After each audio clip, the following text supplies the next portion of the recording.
အားလုံးပဲမင်္ဂလာပါရှင်ဆရာမကတော့ဒေါက်တာချီချီဖြစ်ပါတယ်ဆရာမဒီမှမိထားမိကုလို့ပြန်ဖြေပေးခြင်းလို့ပါတခါမှမရေးဘူးပါဘူးတဲ့မေးချင်တာလေးရှိလို့ပါတဲ့သွေးတိုးစီးကြိုခေါင်းယောဂအတွက်တဲ့ဆေးတွေတောက်နေရတယ်သွေးကျဲဆေးတောက်နေရတယ်လက်မောင်းခြေသလုံးတို့မှာတဲ့ဆုံးဆုပ်တယ်လို့ဖြစ်နေတာတွေရတဲ့ဆေးကြောင့်လားသိချင်ပါတယ်တဲ့အချိန်ရရင်ပြောပြပါတဲ့အဲ့တော့ဆုံးဆုပ်တယ်လို့အကွက်တွေနဲ့ကိစ္စကိုပြောရင်းနဲ့ဆရာမတခါလေးပြောလိုက်မယ်ပေါ့နော်ကျမတို့မြန်မာလူမျိုးတွေကဒီ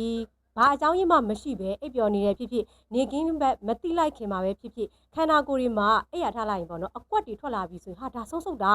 ဘာအကြောင်းရင်းမှမရှိပဲဖြစ်တာကိုအဲ့လိုပြောကြတယ်အမှန်တကယ်တော့စီးပညာအရာဒါဆုံးဆုပ်တာမဟုတ်ပါဘူးခန္ဓာကိုယ်ရဲ့ဒီအရေပြားအောက်မှာရှိတဲ့သွေးကြောမြေသေးသေးလေးတွေကပေါက်ထွက်သွားပြီးသွေးယိုစိမ့်တာကိုဆုံးဆုပ်တယ်လို့သူကပြောကြတာအဲ့ဒါသွေးယိုစိမ့်တဲ့ဖြစ်စဉ်ပဲတနည်းအားဖြင့် Ecchymosis လို့ခေါ်တယ်နောက်တစ်မျိုး bruising လို့ခေါ်တယ်နော်အဲ့တော့ဆရာမကြီးဒီသွေးယိုစိမ့်တဲ့ဖြစ်စဉ်ကဘာကြောင့်ဖြစ်တာလဲအခုမြန်မာလိုခေါ်ရဆုံးဆုပ်တာပေါ့နော်ဆုံးဆုပ်တာမဟုတ်ဘူးနော်အဲ့တော့နံပါတ်1ချက်အနေနဲ့ဒီအမမေးထားတဲ့မိကုန်းလို့အရင်ဖြေလိုက်မယ်ဘာလဲဆိုတော့ဆေးတွေကြောင့်ဖြစ်နိုင်တယ် aspirin လို့ခေါ်တဲ့ဒီသွေးကျဲဆေးတွေပေါ့နော်သွေးကျဲဆေးတောက်နေတဲ့လူနာတွေမှာကျမတို့ကသွေးကျဲဆေးရဲ့သွေးကျဲဆေးဆိုတဲ့သဘောတရားကကျမတို့ဒီခန္ဓာကိုယ်ထဲမှာရှိတဲ့သွေးမခဲအောင်သွေးကြောမပိတ်အောင်တားဆီးပေးတာအဲ့တော့သူ့ရဲ့ဗီရက်ဆိုးကျိုးအနှဲငယ်အနေနဲ့ကကြတော့သူကခန္ဓာကိုယ်အရေပြားအောက်မှာနည်းနည်းလေးသွားပြီးထိမိတာနဲ့အညိုမဲတွေဆွဲတယ်နော်အဲ့ဒါသူ့ရဲ့ဗီရက်ဆိုးကျိုးသေးသေးလေးအညိုကွက်လေးဖြစ်တယ်နောက်တစ်ချက်သူခေါင်းယောဂအတွက်ဆေးတောက်နေတယ်လို့ပြောတယ်ခေါင်းယောဂအတွက်ဆေးတွေမှာဒီပေါ့နော်စတီရိုက်မဟုတ်တဲ့ NSAID ဆေးတွေအကြိုက်ခဲပြောက်ဆေးအုပ်စုတွေကလည်းခုနသွေးကျဲဆေးနဲ့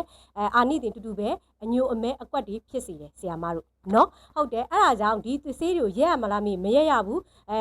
နှလုံးသွေးကြောပိတ်တာတို့အုံထောက်သွေးကြောပိတ်တာတွေဖြစ်နိုင်ခြင်းများတဲ့အတွက်ကြောင့်ဆေးဆက်တော့ရမယ်ကိုယ့်ရဲ့ဆေးကိုပေးထားတယ်တာဝန်ကျဒီပေါ့နော်ဆရာဝန်နဲ့တေချာတိုင်ပင်ရမယ်သူပြောစကားကိုပဲနားထောင်ရမယ်ဒါနံပါတ်1ဆေးတွေကြောင့်နံပါတ်2အချက်ကကြတော့ဆရာမတို့အခုပြောခဲ့တယ်ထိခိုက်တရားရရတဲ့ကြောင့်ဖြစ်နိုင်တယ်အဲ့တော့ထိခိုက်တရားကြောင့်အညိုကွက်ဖြစ်လို့ရှိရင်ဆရာမပြောသလိုမျိုးအိပ်ပျော်နေတဲ့အချိန်မှာဂဒင်ကိုသွားပြီးတော့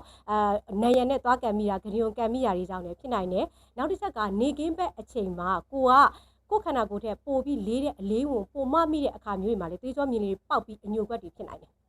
နံပါတ်3ချက်က vitamin deficiency အထူးသဖြင့်ကတော့ vitamin K deficiency မှာတွေ့ရတတ်တယ်ပေါ့နော်နောက်တစ်ချက် vitamin C တို့ vitamin B12 deficiency တွေမှာလည်းတွေ့ရတတ်တယ်အဲ့တော့အဲ့ဒါတွေကိုပြန်ပြီးတော့ဖြည့်မယ်နော်ကဲနောက်တစ်ခုကကျတော့ဘာဖြစ်နိုင်လဲဆိုတော့ဆရာမတို့ဒီအမျိုးသမီးမှာဆို hormone imbalance estrogen hormone နည်းတဲ့အခါမျိုးတွေမှာဆရာမတို့တွေ့ရတတ်တယ်နောက်တစ်ချက်ကကျတော့အရေပြားအရန်ပါတယ်အသက်ကြီးတဲ့လူနာတွေမှာဆိုလည်းအရေပြားအရန်ပါရင်သွေးကြောမြင်လေးတွေပေါက်ပြီးတော့အညိုအမဲတွေဆွဲတတ်တယ်နောက်တစ်ချက်ကစီးကြိုလူနာတွေစီးကြိုလူနာတွေမှာဆိုရင်အညိုကွက်တွေထွက်ပြီးအနာမကျက်လွယ်တာတွေတွေ့ရတတ်တယ်နောက်ဆုံးတစ်ခုကကျတော့ပလိတ်လက်နေတဲ့သွေးယောဂါတွေအဲ့တော့အညိုမဲကွက်ထွက်တာနဲ့အတူနှာခေါင်းသွေးဆက်မဲတဖုံးသွေးမဲသွေးမတိတ်တာတွေတွေ့ရတတ်တယ်ပေါ့နော်အဲ့ဒါဆိုဆရာမအခုပြောတာဒီသဘောပေါက်မယ်လို့ထင်ပါတယ်ဆရာမကတော့ US ဒေါက်တာချီချီဖြစ်ပါတယ်သိချင်တာရှိရင်မှန်းခဲ့ပြီးလို့ရပါတယ်ကျေးဇူးအများကြီးတင်ပါတယ်နော်